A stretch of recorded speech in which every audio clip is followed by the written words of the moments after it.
Do you really know how long your food lasts in the fridge? Or are you just guessing and hoping it's still safe to eat? The truth is, different foods spoil at very different speeds, and storing them wrong can make things go bad even faster.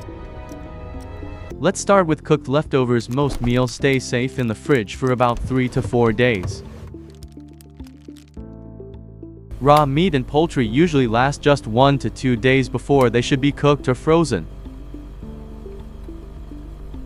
Milk and dairy products can last up to a week, but only if your fridge stays cold enough.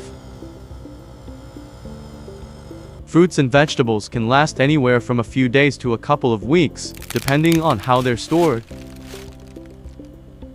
But here's the key: your fridge temperature should always stay at or below 40 degrees Fahrenheit. If it's too warm, bacteria grow faster and your food can spoil before you even notice. Also, avoid overloading your fridge. Blocked airflow can create warm spots where food goes bad quicker. So if you want your food to last longer and stay safe, store it properly, keep your fridge cold, and never ignore signs of spoilage.